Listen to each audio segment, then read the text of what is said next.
3 secrets pour faire bonne impression. Toujours bonne impression. Qu'ont les vieux manuels de savoir-vivre du 19e siècle à nous apprendre à ce sujet? Réponse dans cette vidéo. Si vous vous trouvez ici, c'est que vous connaissez ce genre de petits désagréments. Il est difficile de se faire des amis à l'âge adulte. Voilà, c'est très difficile.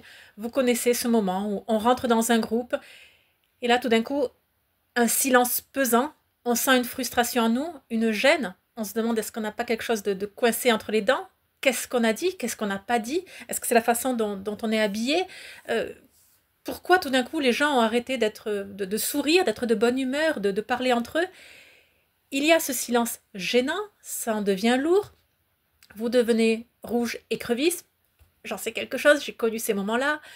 Et ensuite, ça va de mal en pire. Tout va mal, vous devenez maladroit, vous commencez à bégayer, vous n'êtes plus vous-même. Enfin, honnêtement, la soirée se passe mal. Vous rentrez chez vous et essayez d'analyser le film, de prendre de la distance. Mais qu'est-ce qui s'est passé? Qu'est-ce que c'est? Est-ce que je suis condamnée à être tout seul toute ma vie? Comment vais-je faire pour rencontrer l'homme de ma vie? Comment vais-je faire pour m'intégrer à cette nouvelle ville? Là, c'est difficile. Cela est très difficile. Vous savez, moi, j'ai grandi dans un village béarnais, magnifique. Et comme tout petit village, tout le monde se connaissait. Donc honnêtement, en tant qu'enfant, j'ai pas eu de grands efforts à faire pour m'intégrer où que ce soit. Parce qu'en fait, tout le monde était bienveillant, tout le monde se connaissait. Ce n'est qu'à l'âge adulte que j'ai dû apprendre à rencontrer des gens. Et je sais la difficulté que cela représente. Là, peut-être, vous êtes arrivé dans une nouvelle ville, vous n'avez plus vos amis d'enfance, enfin, vous gardez un lien bien entendu par les réseaux sociaux, mais ils ne sont plus là au quotidien. Les années fac, les années université, grandes écoles, c'est terminé. À nouveau, vous êtes tous un peu éparpillés dans toute la France. Nouveau travail, se faire des amis au travail, c'est pas facile. Pour certains, c'est bon. Ça dépend moins de la personnalité que de l'ambiance au travail, de là où vous vous situez. D'autre part, si vous travaillez avec des personnes qui ont 30, 40, 50 ans, honnêtement, elles vont rentrer chez elles, s'occuper de leur vie, elles n'auront pas le temps de se faire de nouvelles amitiés avec vous, qui avez, à vrai dire, du temps. Et donc, vous vous retrouvez dans cette nouvelle ville et c'est dur de se faire des amis, d'autant plus à l'âge adulte.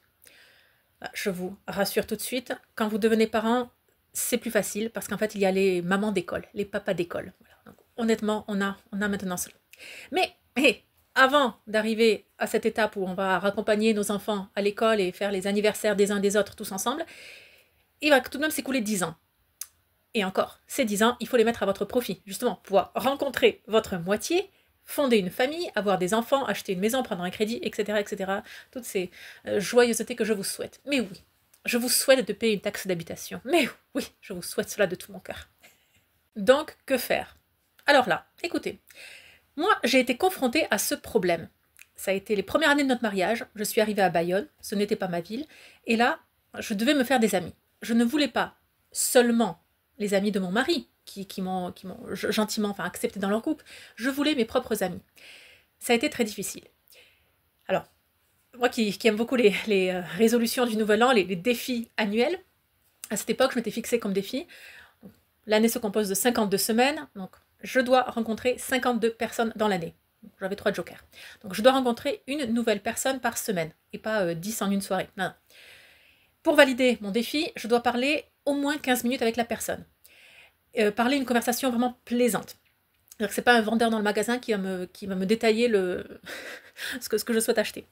De même, je devais, pour connaître cette personne, connaître son prénom. Voilà. Donc encore une fois, ce n'est pas le vendeur dans le magasin qui a son badge « je m'appelle Paul ». Non. Moi, j'avais un troisième critère. Bon. Et donc, je me suis jetée à l'eau.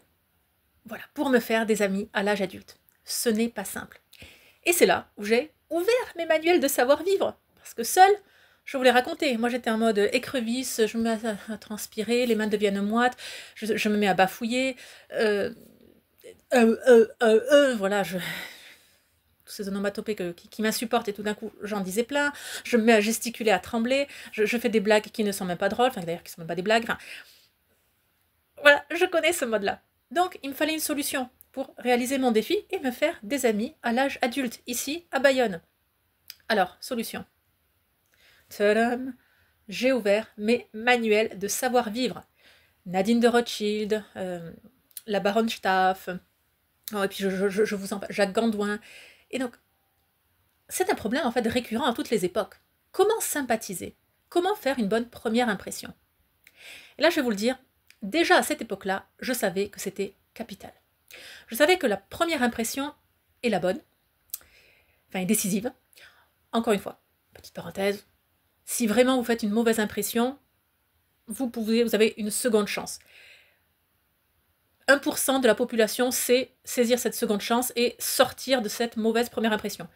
Mais enfin, globalement, ça arrive dans les comédies romantiques, d'accord? Dans la vraie vie, moi, je ne fais pas partie de ce 1% qui sait retourner une situation. Non, non, je fais partie des 99%. Donc, autant suivre des règles qui ont déjà fonctionné pour les autres et les faire miennes. Et ce que je disais, à l'époque, je connaissais déjà solidement l'importance de la première impression. Pourquoi? Parce que dans une ancienne vie, j'étais prof de français. Et là, lorsque vous faites passer des enfants, des élèves en examen, vous êtes dans le jury, bon, ils font leur présentation, il nous faut moins d'une minute pour savoir quelle sera la note définitive de l'enfant. Moins d'une minute. Donc, même si l'exposé dure une demi-heure, 20 minutes, 15 minutes, peu importe. En une minute, vous le savez déjà. Les notes sont sur 20 en France, donc vous le savez en fait que ça va être, vous vous positionnez sur une note et à un point près, vous savez que ça va être cela. Si vraiment c'est très bien, vous augmentez d'un point. Si, bon, c'est pas terrible, vous en enlevez un point. C'est pour dire. C'est pour dire à quel point tout se joue. Durant cette première minute, on va la décomposer en 3 fois 20 secondes. Les premières 20 secondes, c'est l'apparence physique. Ce à quoi vous ressemblez, d'accord? Ce qu'on voit. Durant les 20 secondes suivantes, on va analyser votre body language, le langage du corps, la gestuelle, le maintien, le port de tête, le regard, le sourire, la façon de vous tenir, l'écartement des jambes, la façon dont vous êtes ancré sur vos hanches ou pas, quel est votre point d'ancrage dans le corps. Tous ces détails. Au cours des 20 dernières secondes, ça va être ce que vous dites, le vocabulaire choisi, la tonalité, la vitesse de débit, le ton de la voix, sévère, joyeux, insouciant, etc. Et donc, le vocabulaire utilisé, la concordance des temps, le mode de langage que vous utilisez, familier, soutenu. Bon. Voilà. Comme quoi, vraiment, on analyse cela. Alors, je vais utiliser le verbe juger. Je sais que nombre d'entre vous n'aiment pas le verbe juger et on juge personne. En fait, si, on utilise le verbe juger comme analyser, réfléchir à, établir qui c'est, d'accord? C'est réfléchir, prenez ce mot comme on réfléchit, on analyse, on déduit. Bon, ça ne veut pas dire condamner, je condamne une personne, non, c'est je juge qui c'est, j'essaie de savoir qui j'ai en face, voilà, comme elle essaie de savoir qui elle a en face. Bon. Donc vous voyez, j'avais quand même déjà, j'arrivais à Bayonne, j'avais tout cet ancrage, cette connaissance, et ce pas d'amis, et cette volonté, parce que moi j'aime c'est ce genre de challenge, et donc j'ai ouvert mes manuels de savoir-vivre. Et là, ok, qu'apprend-on? Alors on va prendre des choses très simples, le genre de choses, vous savez que en fait on les lit même pas, on lit la page en diagonale parce qu'on se dit non mais franchement, c'est tellement évident. Je veux les subtilités, voilà, je veux les petites choses que les autres ne font pas, je veux la solution magique, je veux cette potion magique. Voilà. Et puis on cherche, comme moi j'en ai mangé, pas mangé, dévoré. J'ai lu des dizaines et des dizaines de manuels de savoir-vivre. Et arrive un moment aussi, il faut mettre en pratique. Et là, j'avais beau lire, je ne trouvais pas la baguette magique, quoi, la solution miracle. Quelle est-elle? Très bien, je me replonge, ok, très bien. Faisons exactement ce qu'ils disent. Là, laissez-moi vous dire que la lecture est différente. Lorsqu'on va monter un meuble Ikea, vraiment on fait toutes les étapes dans le bon ordre. Petit A, petit B, petit C. On n'en saute aucune. Sinon, le résultat final ne convient pas. Bien, c'est ce que je me suis mise à faire. Et là, je vais vous donner 3 de ces règles qui, en fait, sont capitales, sont essentielles.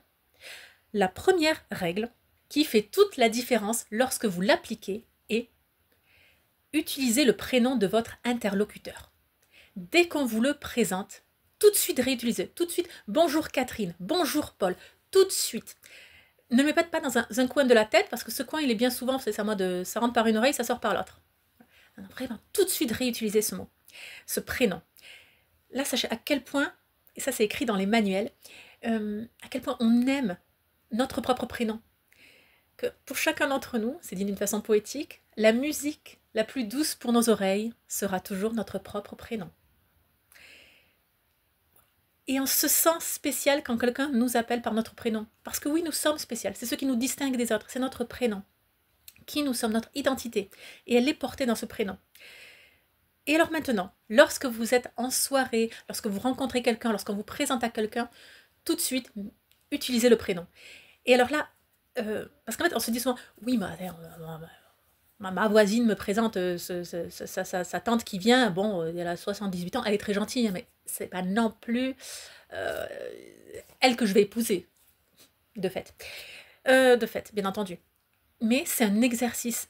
Et c'est là où je vous demande, vraiment, même les personnes qui n'auront aucune implication dans votre vie, que vous n'allez pas recroiser une seconde fois,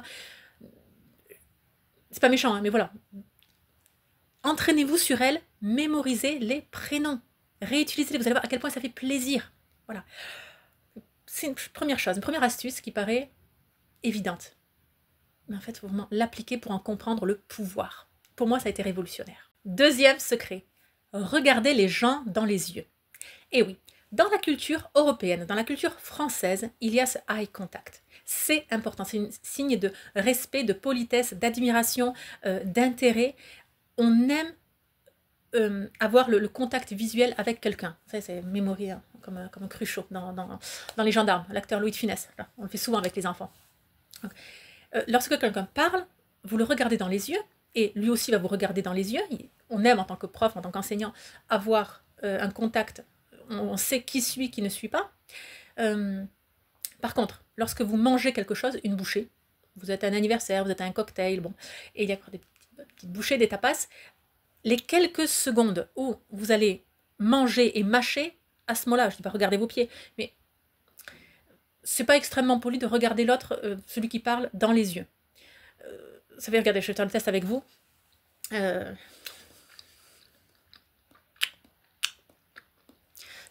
J'ai l'air moche en faisant ça, d'accord? Donc, les quelques secondes où vous mettez la bouche dans la bouche, vous avalez, et à nouveau, eye contact. Vous regardez l'autre dans les yeux. Troisième secret, pour faire bonne impression. Et là, c'est le plus important, c'est capital. Si vraiment vous ne devez retenir qu'une seule règle, c'est celle-là. Je vous le dis tout de suite, ça paraît simple, vous l'avez déjà entendu au moins 30 fois. Alors, si vous me suivez sur cette chaîne, on est au moins 100 fois. Mais la différence se fait dans l'exécution. C'est quelque chose qui nécessite des années d'apprentissage, mais qui porte ses fruits tout de suite. Et voilà, moi-même, à mon niveau, après 9 ans d'enseignement de l'étiquette française, je continue d'apprendre, je continue à faire des efforts dans ce domaine, et c'est ce qui est le plus gratifiant. C'est ce qui m'a permis de faire les plus belles rencontres de ma vie. Encore aujourd'hui, c'est celle qui me permet de gravir les échelons le plus rapidement possible. C'est celle qui me permet de rester en mémoire des gens que je rencontre. Moi, la petite Anna. Et non, les gens ne savent pas que je suis youtubeuse. Quelle est cette astuce? Quel est ce secret? Qu'est-ce qui est fondamental? Réponse, écoutez. Gardez le silence et écoutez. Surtout, ce qu'il ne faut pas faire, c'est ramener la couverture à soi. Quelqu'un dit qu'il va partir à Amiens la semaine prochaine. Il dit « Ah oui, moi-même, j'ai ma grande tante qui habite à Amiens. » On s'en fiche. Elle est sûrement très bien, votre grande tante. Mais on n'en a que faire. Quelqu'un qui raconte « J'ai testé un nouveau restaurant, écoute, il y avait des pâtes faites maison. » Et l'autre, il dit « Eh ben oui, moi, quand j'étais au Japon, c'était... Ah oui, on avait aussi, mais alors un cuisinier, il nous a fait des pâtes maison, c'était succulent. » Non mais, ok, c'est sûrement très bien, mais on n'en a que faire. Et en fait, c'est, quelle que soit la situation, la personne ramène la conversation à elle. Moi, j'ai dans mon entourage également des personnes qui, malheureusement, n'ont pas cet art de la conversation, ne savent pas écouter. Et en fait, on est avec elles ce qu'on appelle par charité chrétienne. Voilà, parce qu'on se dit à leur âge, elles ne changeront plus, donc c'est comme ça. Mais il n'y a aucun plaisir. On est avec elles parce qu'on voit Jésus en elles. Voilà. Mais on n'est pas avec elles parce que c'est vraiment agréable pour nous. Non, on se sacrifie. C'est notre bonne action du jour. Voyez. Et je ne voudrais pas que vous deveniez ce genre de personne. Il y a également un nombre de personnes, vous allez les reconnaître, vous êtes en train de rire devant votre écran, parce que vous reconnaissez les personnes autour de vous. Donc, il y a des personnes qui vont vous poser des questions, mais en fait qui n'écoutent même pas la réponse. Et que ces questions-là sont un prétexte pour elles-mêmes vous raconter l'anecdote à ce sujet. Et vous savez, une fois c'est bien, deux fois c'est bien, c'est pas ça l'art de la conversation. très vite on comprend que, en fait, voilà, enfin, il n'y a pas de continuation, il n'y a pas il n'y a rien. Donc sachez bien que la conversation, c'est pas un jeu de ping-pong, d'accord? Surtout un ping-pong agressif, semi-agressif, ce qu'on voit dans les films à l'heure actuelle, où chacun plutôt a un bouclier à la place de... Enfin voilà, une mitraillette dans la bouche et un bouclier dans le bras. C'est pas ça. C'est pas ça. C'est la conversation, c'est pas je prononce 20 mots, tu en prononces 21, puis j'en prononce 19 et tu en prononces 18, et puis enfin, ce kiff-kiff. Non. Bien souvent, il y en a un qui va parler 80%, qui va utiliser 80% de mots, d'expressions, de temps, peu importe, et l'autre 20%. Et ce n'est que par phase de 10, 15, 20 minutes, 30 minutes, 1 heure, que les choses s'inversent. Et à ce moment-là, c'est l'autre qui prend les 80-90% du temps de parole, et l'autre qui a les 10%. Vous voyez, vous comprenez, c'est un dosage différent. Et ça, c'est l'art de la conversation. Et ça ouvre tellement de portes, c'est ce que je voudrais que vous expérimentiez, c'est ce que je vous enseigne dans les formations, enfin encore plus en profondeur bien entendu. C'est à quel point cela change la vie, apprendre à écouter l'autre. C'est très difficile pour les femmes, très très difficile pour les femmes, peu importe ce que vous prenez, les haters qui me diront en commentaire non, voilà, vous êtes sexiste et compagnie. Non, réellement. C'est très difficile pour les femmes parce que nous aimons parler, nous sommes bavardes, nous aimons parler de nous, et moi la première. Mais en fait, c'est un super pouvoir. Apprendre à se taire, apprendre à garder le silence, à écouter l'autre, c'est un super pouvoir qui vous permet de gravir tant et tant d'échelons, de rencontrer tant de personnes extraordinaires, de tellement progresser dans votre vie, parce que vous n'êtes pas tout le temps en fait en extérieur, vous revenez en vous, vous pouvez vous redresser intellectuellement. C'est vraiment fascinant. Voilà, c'est vraiment ce que je souhaitais vous transmettre aujourd'hui. Il n'est jamais trop tard, vous pouvez apprendre. Et donc, gardez bien ces 3 astuces qui sont c'est un savoir, c'est une masterclass, quoi. C'est puissant à quel point c'est important lorsque vous voulez faire bonne impression et vous faire des amis à l'âge adulte. Bien. À présent, abonnez-vous à la chaîne YouTube pour ne rien manquer. Et si vous souhaitez en savoir plus sur les étiquettes, l'art de la table, les bonnes manières françaises, donc vous avez un guide entièrement gratuit qui récapitule 37 règles de politesse à table. Donc, vous suivez le lien juste en dessous de la vidéo pour découvrir le guide. Dans moins de 5 minutes, il sera directement dans votre boîte mail. Et moi, je vous dis à très bientôt. Et surtout, rappelez-vous, la bienséance fait la différence.